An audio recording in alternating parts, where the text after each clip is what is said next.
And here we are once again, live with our guest client, Meloney Hall, and with my glamorous technical assistant, scary Lee Rickler.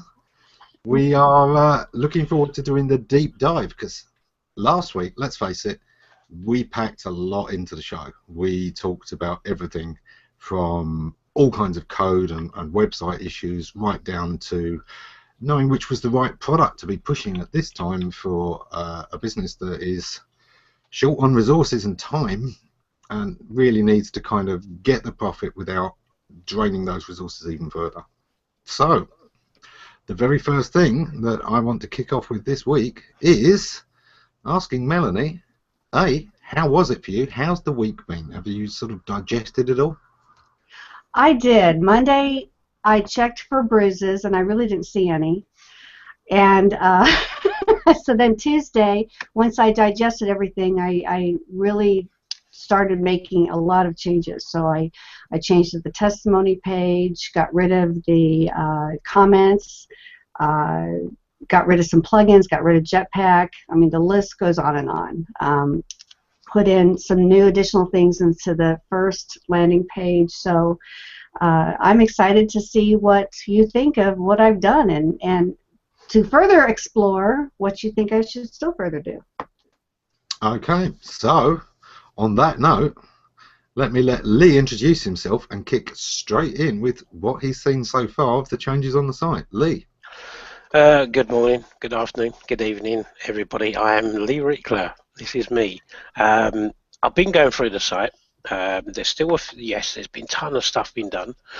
There's still a few things, a few dead pages, those kind of things. For example, we've still got lots of different login pages.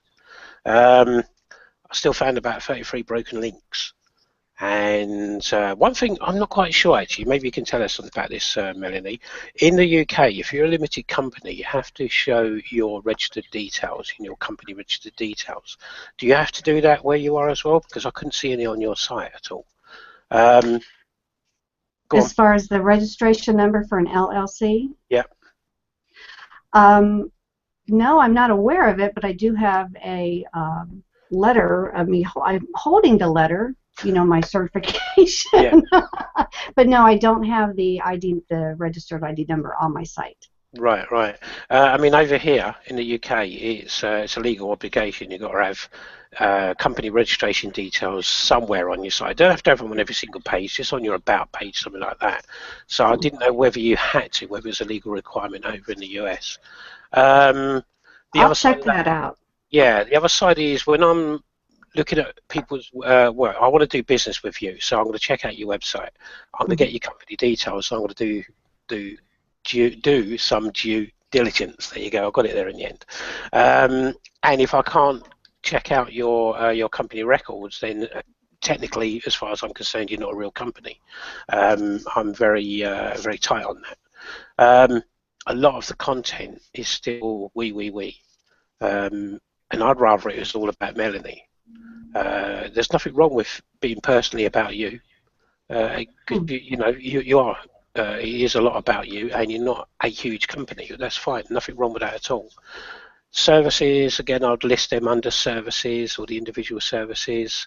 For example, and yeah, I'll publish a page on each subject. For example, if you go to the Point of Stare Google Plus page, click the link there, it goes to Point of Stare / Google Plus, I think. But it's a page about Google Plus, what that is, why you're there. Same with Twitter and a few others as well.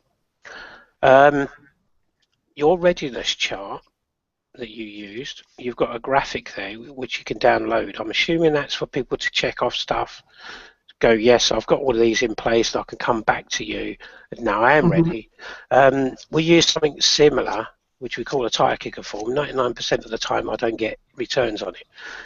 The idea is that you ring up, you say, yes, I want you to do some work for us, blah, blah, blah. We go, no problem, we'll send you this form. The form covers everything, who your competition are, why is it you need a website, what do you need a website to do, those kind of things, your brand guidelines, that kind of thing. As I say, a lot of time I don't get them back. So it kind of, a lot of people retract themselves. Saves a lot of time. You've removed a lot of the plugins, which is good. but I'd still look at removing some more. The other side is articles. I know you've written a load of articles, but I can't see them. I can't see them without scrolling right the way down. The navigation still needs to be tidied up. I'll stop there for now. I've still got a load more, but I'll stop there for now. Yeah. So one of the first things there that I absolutely agree on, in a lot of Europe, we expect to see the company details, especially the registration number and stuff like that, very clearly displayed. So do make sure that that's there, because one of the very first things when we are presenting ourselves is people look for clues about credibility, and that means on an about page, I always like to see pictures of staff. I like to, know who is behind the company, and just those genuine details that kind of give me the feel this is real people, this isn't some kid in their bedroom. So make sure that those kind of details are there, because it's a global audience out there, and there's no reason to be excluding any of them unless we want to. Okay. I am still seeing, I don't expect the copy to have changed. That's the one that's going to take the time, but I'm still seeing duplicate title tags in many of the pages, including your services page. So it's got the wrong title. It's taking the first one, which duplicates your brand twice with no space between them, so it actually looks broken in the search engines when you look that one up. The first title tag should be completely coming out of there. If you can't do that with the plugins that you've got at the moment, then tidy it up, get it so that it matches the second one. Okay. Did we sort out the issue that was raised last week about the registration of the domain? It should be in your own name, basically, or it should be private. But Lee, I know, was a little worried about who registered the domain and whether you owned that. Well, I think I use the hosting service Bluehost, so I'm not quite sure what you mean with your question. Well, when they register it for you, they can either do it under their details or your details. If there is an issue over this site, whoever's details it's registered in is the decider. In other words, if it's registered with their details, you need to get that changed, because if you have an argument with them, they own your domain. They can blackmail you with it. Okay, so you do need to make sure that that is changed to be your details. Okay. There were some dead pages and a general spring clean of content. We know that's going to be an ongoing thing. We don't expect that to have been fixed in a week. But yes, right now, get the titles, get the duplicate content out of there. I was worried a little bit last week whether the 404s were registering correctly, because Lee found in the search engines several sort of admin logins, the login 5 and stuff like that, which went to a 404 page but was still in the results. So we need to be sure that the 404 header is being sent, not just a 404 page. And people sometimes get confused with that. Just because you've got a page called 404 is 404 error, because that's just a page. What needs to happen is that when that page is served, the server is also sending a HTTP header that says 404, and that stops the search engines indexing it, and it also lets the browsers know that it genuinely isn't there. And do you suggest with the 404 I redirect it to something else, or just say 404? Custom 404 page, explaining that you haven't got it. Ideally, also with a form on it that automatically logs the error for you, so that you know how they got a 404 and when, so that you can then do that bug tracking very quickly. But then suggesting where they might want to go. If there's a site search, it offers the site search, it offers them the home page, it offers them the about page, and a couple of your top pieces of content. It's not going to be indexed, but it's just to give people a clear idea that something went wrong. Whereas if they are looking for a specific piece of content and there is a redirect, they may not know there was a 404, and they're getting a completely different page to the page they were expecting, and they can't understand why. Now it's your site that looks broken. Looks like that link was deceptive, because they were supposed to be getting an article on this, which you couldn't find, and they ended up on your homepage. Got it. So for the Yeah. user that doesn't work, always have a 404 page. I always like to see a custom 404 page. Okay. There's lots of ways of doing that, and certainly they're built into many of the WordPress themes. But you do need to just double check that the headers are correct. Obviously, the meta keywords we want gone. I'm still seeing. Sorry, still seeing two lots of Google Analytics code in there as well. That was my next question. Yeah. All right. Reading your mind. Well, I think there were 3, so I did get rid of one. Yeah. I think that's all in one place. Yeah. Yeah. Oh. It's just checking that no more than one plugin has that, and that you haven't put it into the theme and into a plugin, and therefore the plugin's writing it as well as the theme writing it. Which got it. Yeah, I can see where I need to fix that part then. One more time. On the code level, I know that you did the testimonials, so that's a lot better. And I'll go into that a little bit deeper in a little while.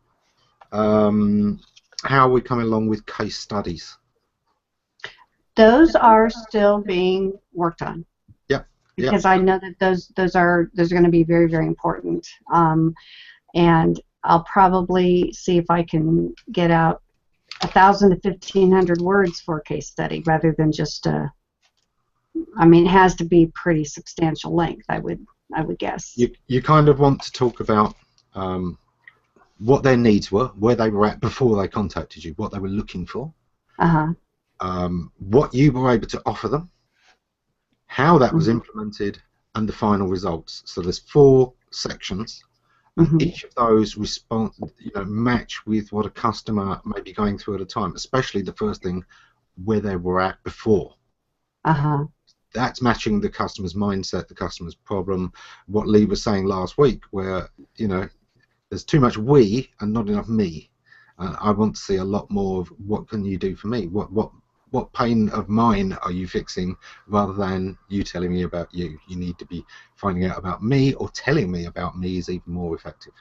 Addressing the pain points. Yes, in their language, and registering the issue they've got that they've come to you for in the first place. That all comes under a couple of things that I want to address. I'll just announce what they are, and then I'll see if Lee has anything else on the code before we do.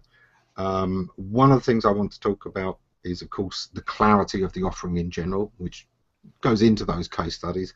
But just making it really clear what you offer, that this is a tangible thing, and why I would want it. I'd like to talk about the sales issues. I know there's a couple of things there. One, you have the same trouble I do, where you struggle to talk about yourself sometimes. It sounds wrong when you're bigging yourself up. Yep. I know how that can be. You've got to get past it. You've got to deliver a reliable sales pitch. Just remember that they are asking, and therefore answer the question. They are asking by being on that page. They wouldn't be on that page if it's not like they can turn on their computer one day and accidentally get there. Yeah, make it worth their search. We were also, the other big one I wanted to talk about was, of course, one that you brought up with doing the case studies without giving away trade secrets, without giving away the farm. So I'll come back to those next. But first, Lee, anything else you want to cover on the code site issues? Slider. We've still got, where are we? There we go. Let's have a look at this one. We've still got slider in there. So I can see you're actually using one of one frame for the slider, but if you're not going to use it, get rid of it. If you're just going to use it for one image, just plonk that one image in there. But you've still got this great big gap here as well for the slider, which it doesn't need to be there. And that's about it, really. Yes, there's multiple Google Analytics calls in there. One thing we've got from the comments, I was just going to bring it up. is there's no real call to actions from Aaron. Don't know if you're just going to bring that up as well. Yeah. Up there. Yep. He's saying, from first glance, there's a slight lack of call to actions to direct the user where we want them to go. That's where I'll be coming to next. And also, this form of navigation on a mobile can be overlooked at times. Content with relevant call to actions can be used to effectively convert and draw users through a sales process, which is all excellent points. And Sheila gave Lee an answer. She said, you don't have to list the corporate ID, but you do need to put that you are an LLC, usually at the bottom of the first page. Okay. But I would say it's worth doing anyway, because you may want customers from Europe, from the UK, and they are expecting that kind of corporate information. So put it in there. Sometimes we just find the most widely applicable thing, the thing that nobody will mind and that some people will need, we include it. In Meloney's defence, right at the bottom, on the first page, recent post, in the bottom of the list, company update, big uptick social market is now an LLC. So it's kind of covered that. Not really, but it has, if you know what I mean. Yeah. And then on the if you further down on the quick contact, it has, sorry, I LLC, saw that actually, yeah. A quick question for you, Lee, from Ryan. Are you talking about the header on the home page, the extra space where the logo is at the top? No. What I'm talking about, I assume you mean the slider. The slider is that big underneath the menu. Yeah, it's where that big image is. Where is it? To be found to be digital. That would be where the slider is, I'm assuming. But at the moment, you've just got that one image. Yeah. And I'm still debating if I want to keep even one slider on it, just because it's, I don't know. Maybe in January. Honestly, I'd say ditch it. For a marketing service, ditch it. It's just not something people need. It's one of those things you could put it on one page to, highlight the different sides of your business, but honestly, I wouldn't. I would actually go with meaningful text every single time. A lot of your traffic is generated by either social media or by search. Yeah. It means they're not coming in at the home page, they're coming in at those specific pages for them anyway, so it doesn't do a lot. If you can't justify it, don't use it. Exactly. Simple as that, or don't include it. It was just that touch of pizzazz, that in-your-face kind of thing. Yeah. But if it doesn't serve their face, then they'll put it in their face. Yeah. My personal rule of thumb for sliders is, if your business, if your product can be really well demonstrated in just 3 to 6 images, 6 max, 3 minimum, sliders are great. So if you are, the examples I said last week, you've got a restaurant, you want to show, the busy restaurant, the kitchen, the bar, some of the staff, some of the happy customers. Great. There you go. That's a few images that really sum up the atmosphere of the bar. It works perfect. If you are doing new build houses and you want to show the house as a whole, a couple of the interiors and the floor plans, great. Again, 3 to 6 images really helps enhance what this home looks like. For those kind of sites, a slider can be a godsend. For everybody else, if 3 to 6 images cannot sum up your business, don't use a slider. Get rid of it. You're much better off without that code and by putting a decent sales journey through the site instead. Yeah. Well, then my decision is made up right now. Kristen says, nice, Meloney Hall. Don't let those stodgy Brits bully you. Yeah, it's that now. Is there a US equivalent of curmudgeon? Grumpy cat. Grumpy cat. Oh, right, okay. Yeah, grumpy cat. You can Google that. Yeah. Tim points out that sliders are more aggravating to me now than interesting, and I think a lot of people, we've seen them everywhere. They are overused to the extreme, and I think everyone's got a bit fed up with them. But there are times when they really do enhance an offering. stick to those times if there isn't a really good case for using this. If it isn't an absolutely perfect tool for highlighting your product, don't use one. So, I think a lot of us like the sliders because we see the big companies do them, but we're not big companies. You know. It doesn't matter though, but big companies get it wrong as well. Yeah. Yeah. That's one of the things, is that a lot of people do copy the marketing plans of others. You think, oh, it's a big company. The thing is, they may be copying somebody else who's copying somebody else who's copying somebody else, and none of them are getting results. Never copy. Yeah. Test, measure, ditch. You know, that's the order in which all of your own site's thing comes from. You don't, you know, by all means, test what you've seen elsewhere, see if it'll work for you, and be ruthless in knowing if it doesn't, get rid of it.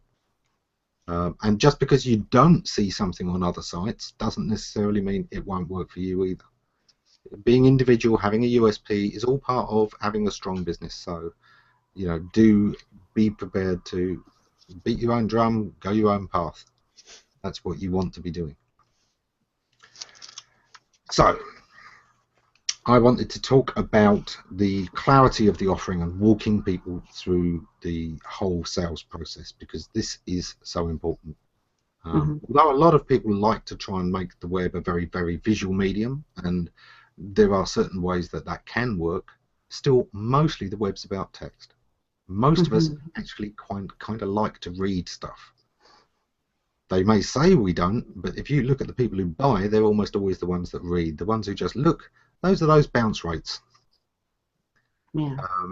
It's why Pinterest can be great for getting people to your site, but the engagement levels you get from it are awful most of the time, because they're on Pinterest, they like to look at pretty images, there's a link to your site and they're hoping to see more pretty images. They go, there's the same pretty image, and they're out of there. Because they were never interested in what you did, they just wanted to see if there were some more pretty images. And so attracting that wasn't really good. Let me just quickly put up a comment from Aaron again. It's a great point on sliders. It'd add that typically you only have the users focused for about 10 seconds. So again, too many slides, they won't see them all. Sliders do not test well, and the click ratio from slide 1 to slide 3 drops drastically to almost 0. Absolutely, it's the same kind of thing I find, even on those big corporate sites. It's a bit like that issue with the testimonials last week, where one was showing. Yeah. I bet you right now, if I ask you why you'd done it that way, it even doesn't make sense to you. Hang on, did I really expect people to refresh the page 25 times to see all of the... Well, it's, you know, I had that pretty plugin that scrolled it, but you had to wait for like 6 or 7 seconds, and I was hoping that people would like read slow and wait, but realistically that doesn't... Read slow. People read from header to header, they find the paragraph they want, they get it in, and then they make a decision. There is no time at which somebody is just going to stare at a bit of the page for 5 seconds, ever. Ever. That was the biggest eye-opener when you said, well, you just have one. I said, no. Yeah, so I swapped it out, and I'm much happier with it, much happier. Excellent. At the moment, you've still got it mostly as a large image file. I would honestly pull that out, get it into the page as block quotes, styled nicely, but readable text to search engines rather than embedded in an image. Well, each one, they're screenshots, and I use specific titles and alt titles, so that when you click on it, you'll get the bigger image, so you can actually read it. And with the alt titles, like you know, the guy named Phil who gave the review, he can be searchable as well. So, and I didn't want to put block text under it, because then I felt that would be redundant if I had a screenshot that showed the date and the person's picture and their real name. So let me go back I to was... why we got the testimonials. There's two different features to testimonials that you want on your site. The first is it's proof of concept. It's for people who are already there to see what people are saying about you. Images can work for that. Text works better. It's faster. It's simple as that. An image is bigger than the text. So unless there is a real reason to have the image, you are going to give it so much styling that is impossible with CSS, which is probably too much for a page anyway, then really I can't see a time ever where you'd want quotes in images for usability. Second thing is, the way that people talk about your business is different to the way you talk about your business. And it matches the way customers talk about the kind of business they're looking for. So having that text in the customer's language, i.e. written by past customers, is really important. And for that, you want that in text on the page so the search engine can deliver people there. Nobody is going to go to Google image search to look for a social media consultant. They're going to use regular search. So well, let me ask you, Ammon, on that testimonial page where I have the screenshots and then below I have regular text, what would you value more? Because always the text.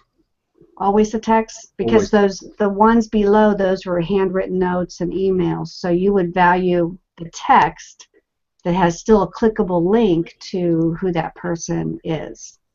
Yeah. Over the screenshot, even though the screenshot has like the pretty 5 stars and the date. I don't care how pretty it is. It isn't the prettiness that I'm looking at a testimonial for. I'm looking for genuineness. And the more you've prettied it up, the more I think, all right, that's a staged one. It's the plain text that actually looks more genuine often. Really? But do you... But with CSS... In my mind, yeah, I see your point. In my mind, if I see a screenshot, that's more evidence to me because it has so much information in that screenshot. To me. One question. How many social media consultants have you hired? How many have I hired? Yeah. You're not your customer, are you? That was a trick question. Right. But go with the users because they're the people that are going to hire you. You are the kind of person who doesn't hire people like yourself. It's not about your taste, it's about your audience, and it's about what works for search engines. Search engines want text, and your users will trust text. Trust me on this.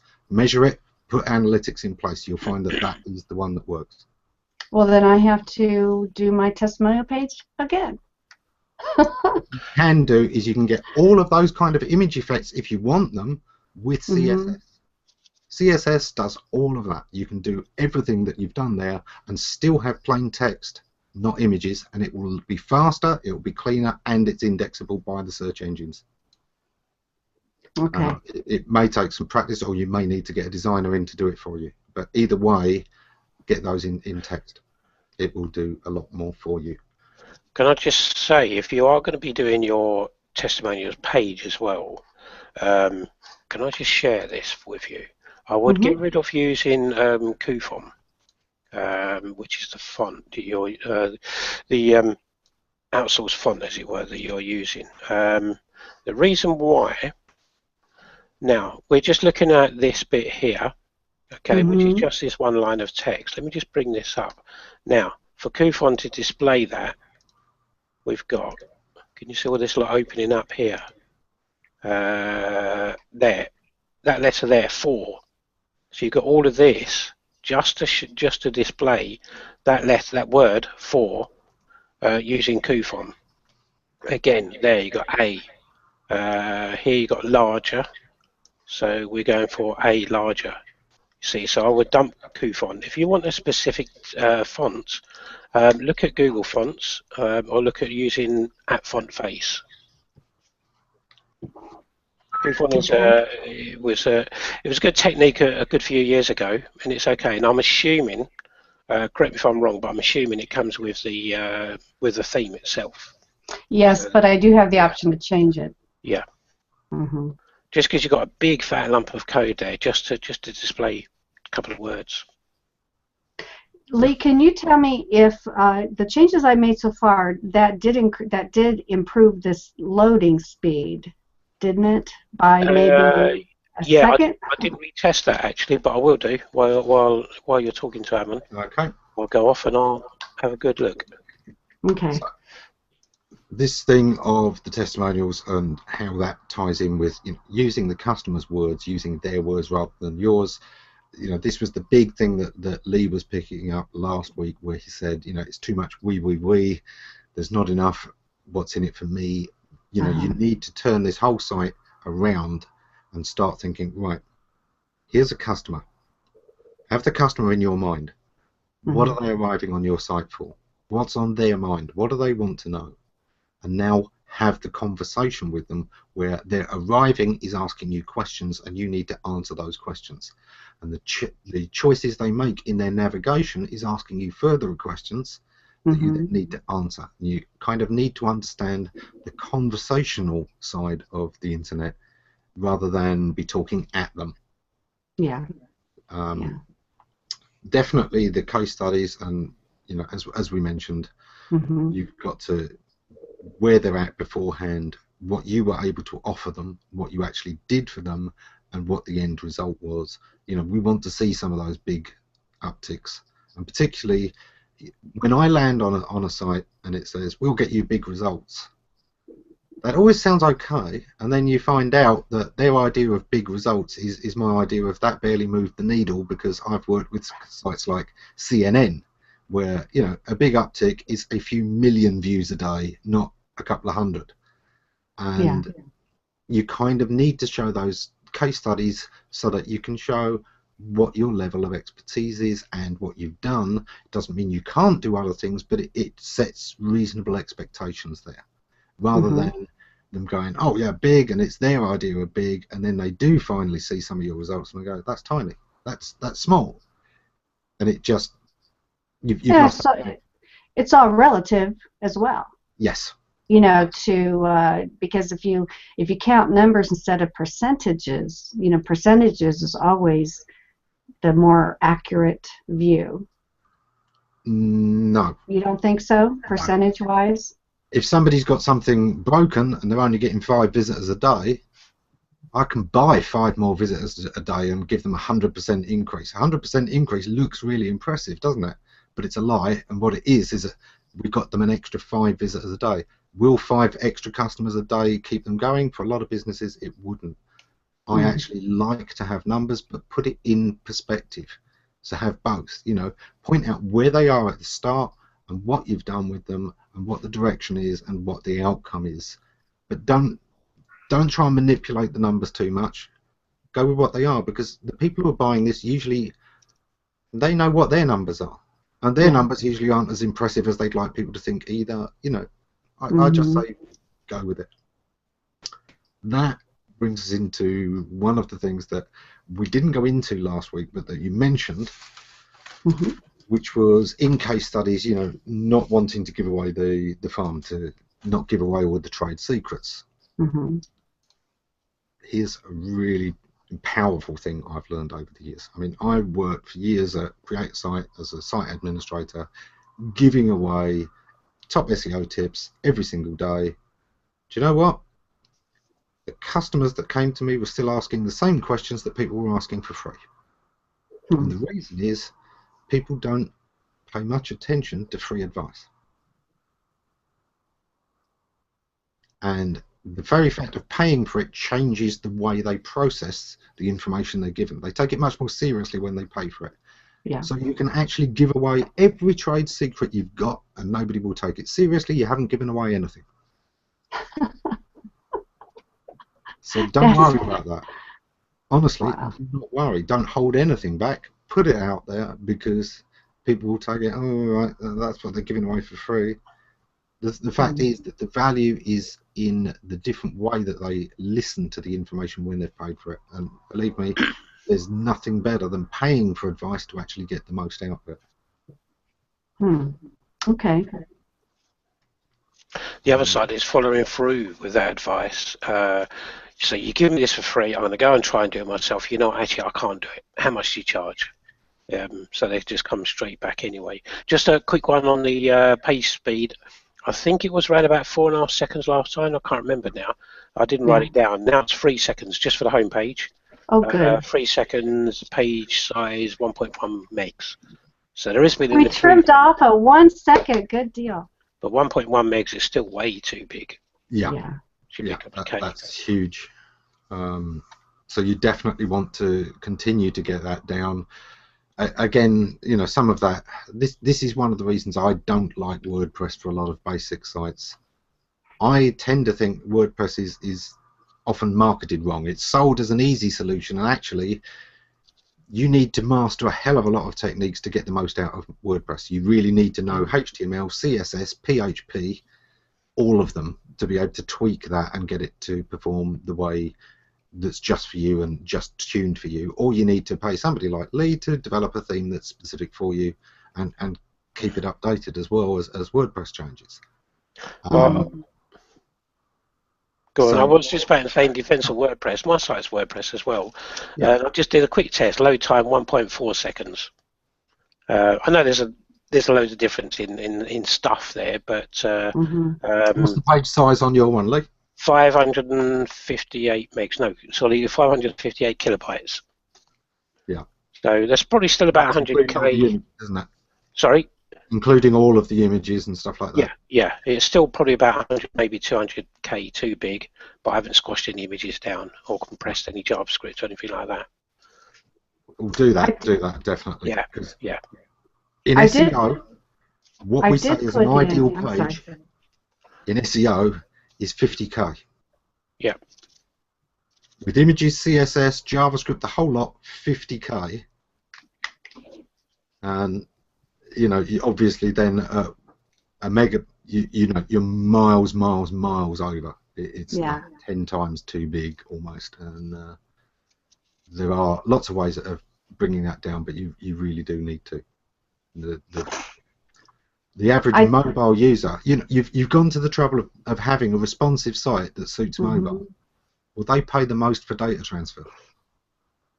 So this is another reason why sometimes responsive sites are actually the wrong way to go. I know, you know, they are flavour of the month, but they're often wrong because you're getting a lot of extra information that's there for the full version of the website, and the whole point of the mobile user is that they can't fill in forms and do a lot of the things. They're going to switch to a tablet for that anyway. It's not a comfortable device to do that. Most of the time when somebody's on a mobile, it's just that they want a quick answer or they want to know where you are. And that's all they want. So sometimes having a mobile site, which is a cut down version and leads them to the longer version if they want it, is the way to go. And I think sometimes responsive sites, although the theme may be designed to be mobile first, the thinking in the planning of the website isn't built mobile first.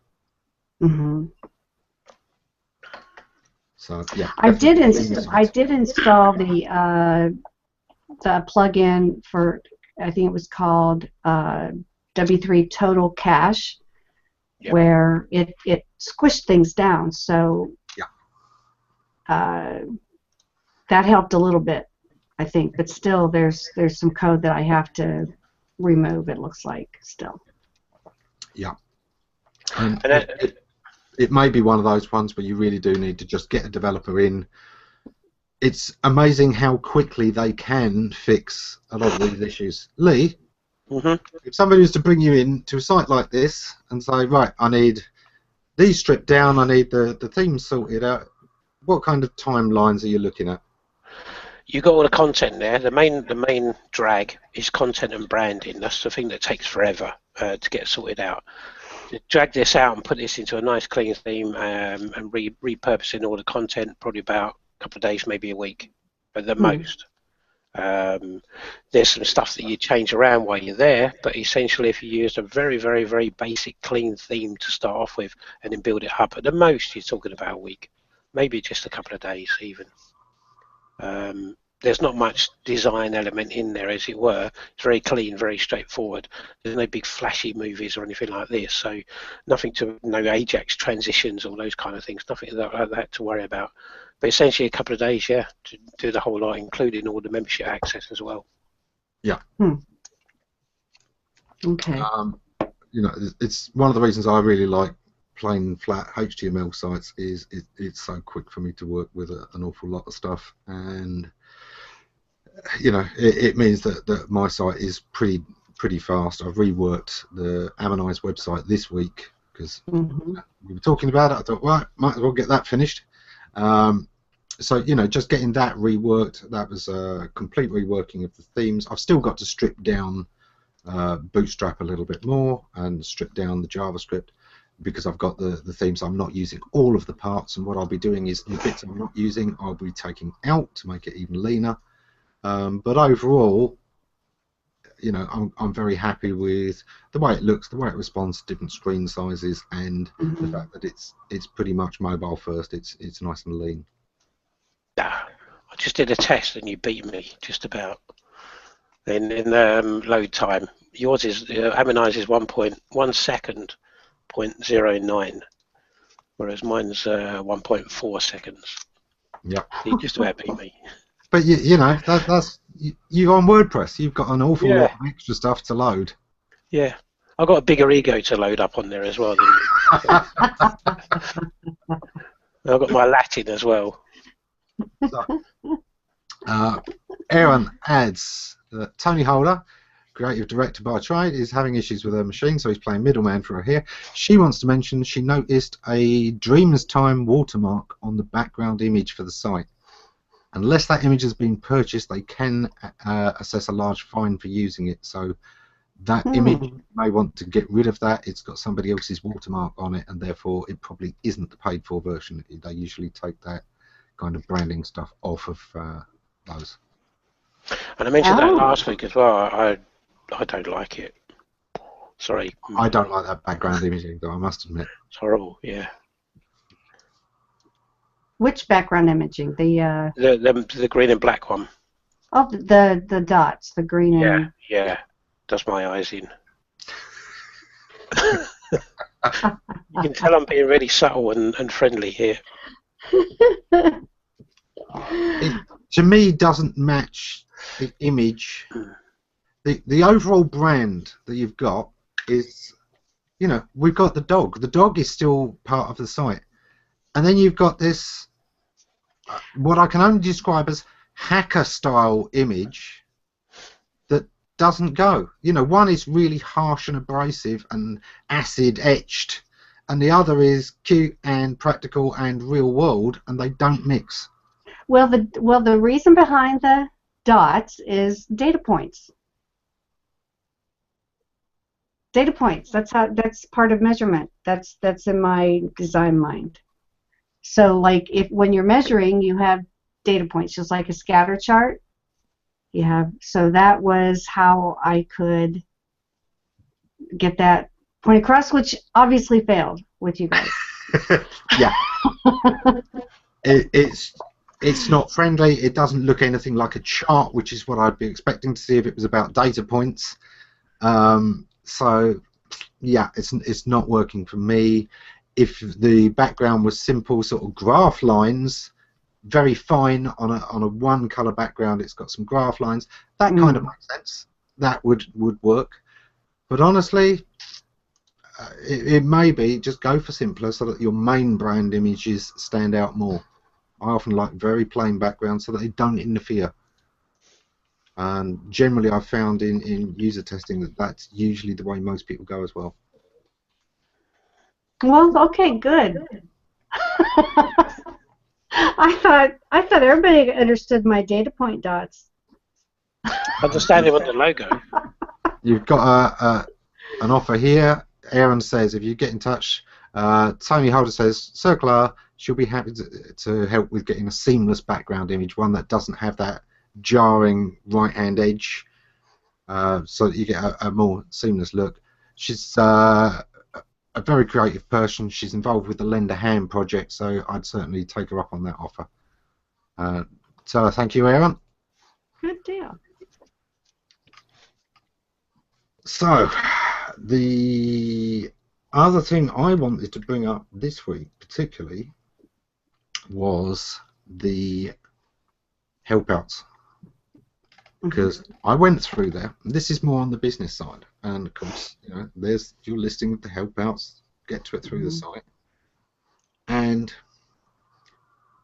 I'll tell you what, Melanie. You tell me what I'm seeing. I get to your helpouts page. What do I see? On my website or the actual where on the Google Plus helpouts page for Meloney Hall? What do I see? what Google gives me. That is generated from them. So Oh, you they see, set the like, prices. no, I set the prices. Right. What am I So seeing? you're seeing paid help outs. You're seeing what my rate is for a half-hour consultation, face-to-face video call. I'm seeing cheap. That's not where you want to be branded. Those are way underpriced if you want to be taken seriously. And it doesn't matter what other people are offering. The price you set sets the expectations for what people will receive. And $23 doesn't set a high expectation. Even for a half hour, because in a half hour would, you double that for an hour, so that's the rate. But it's half an hour. But how long does it actually take you? I mean, this goes back to what Ammon said before about you do some work. What you get paid for is probably a third of what it actually takes you.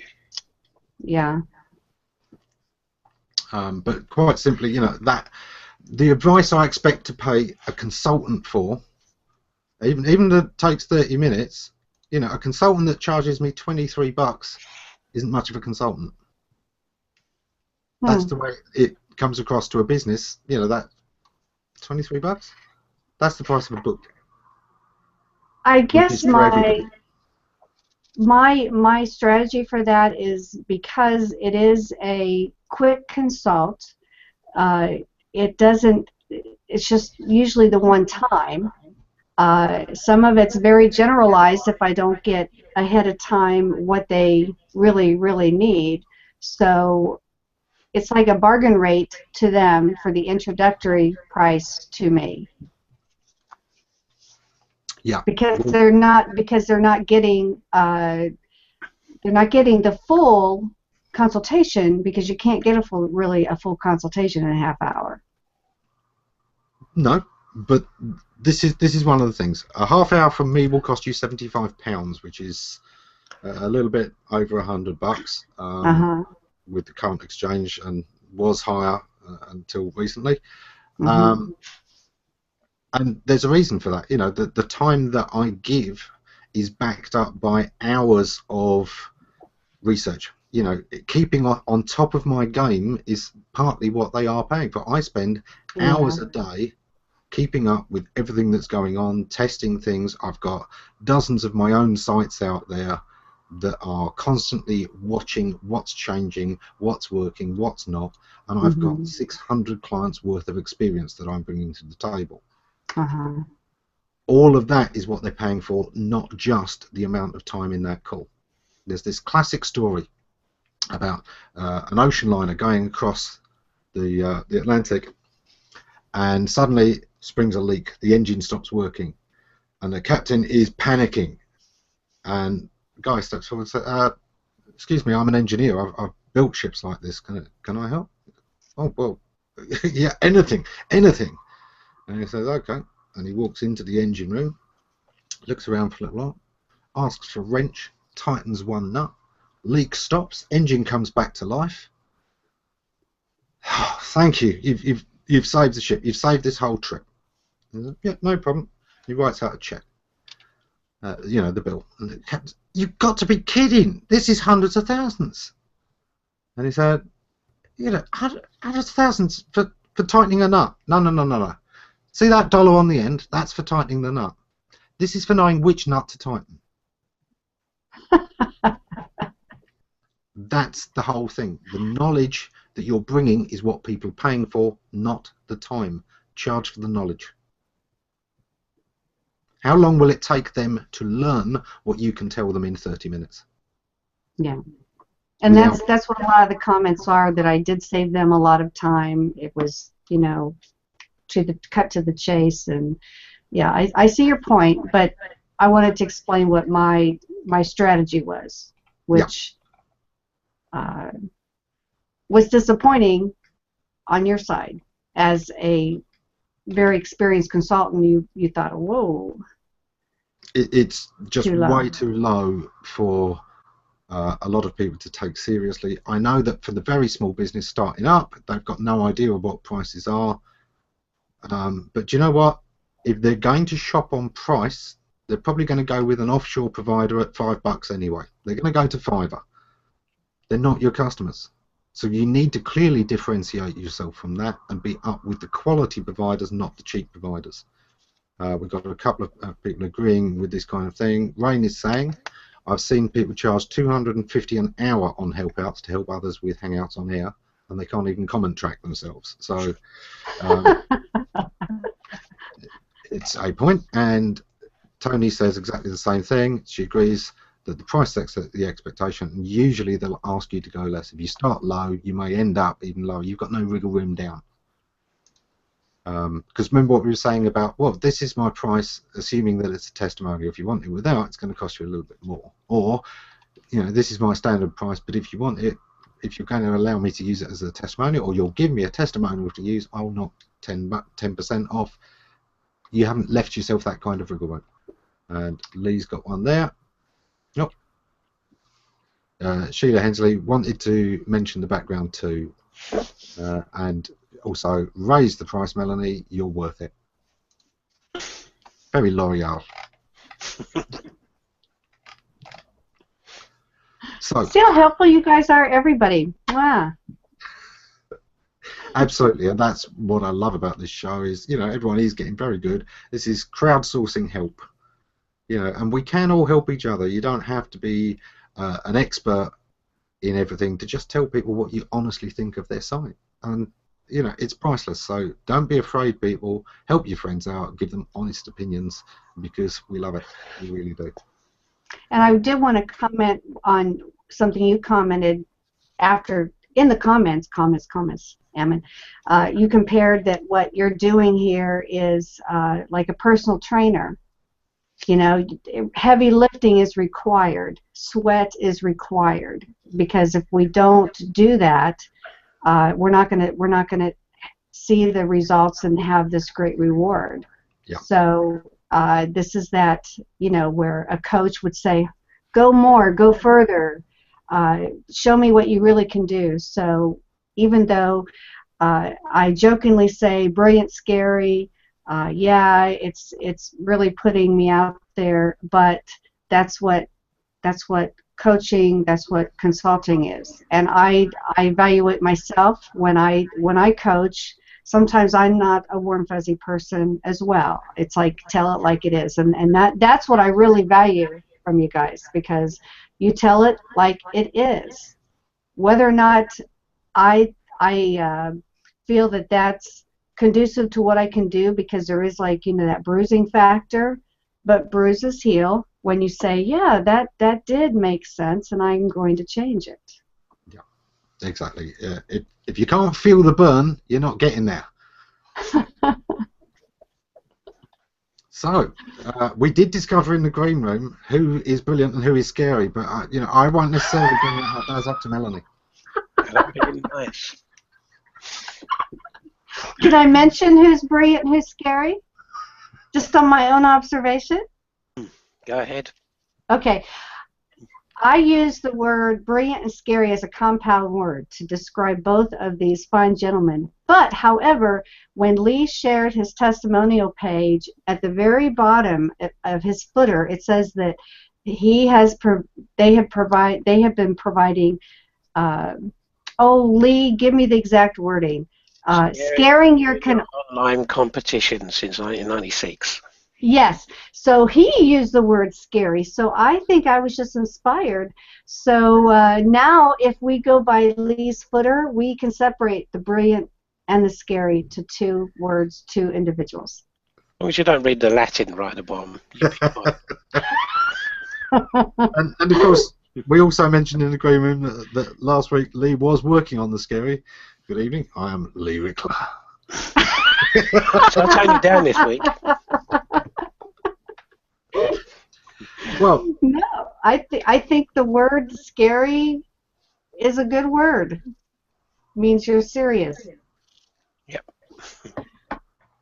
Brace under fire. Hopefully not too much fire. I'm hoping we've done a bit more of kind of lighting a fire under you to get things going. Yep. So we're in the final few stages, really. We've got 5 minutes to go.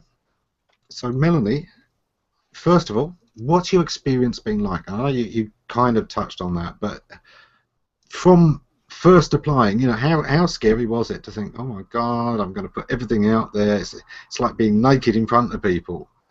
How bad is the fear? How do you get past it? How do you feel after a show? Yeah, you do kind of feel like you're exposing yourself like you're naked, but then your mind has to say, I'm not the first naked person anybody's seen. And for goodness sakes, they can see better naked if they want. But but after, afterward, you do kind of have this survivor high. It's just like if you I've never climbed a mountain like on foot, 2,000 foot up, but those who have, and they carry their 30-pound backpack and they get blisters on their heels, they get to that summit and they're very happy, and then they suddenly forget that they have the blisters on their feet. They don't get to the summit and say, wow, what a waste of time, I have blisters on my feet. They enjoy the vista and they enjoy what they learned, and then they have the descent.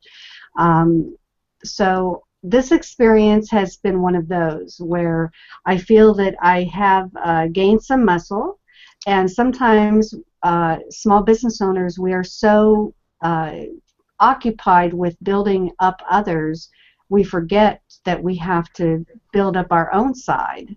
And because we are always serving the client, we have to step back and maybe have someone look at us sometimes. And that's what the honesty that's been put forth during these past 2 sessions, which is 2 hours of focus on my stuff, which is quite an honor, really.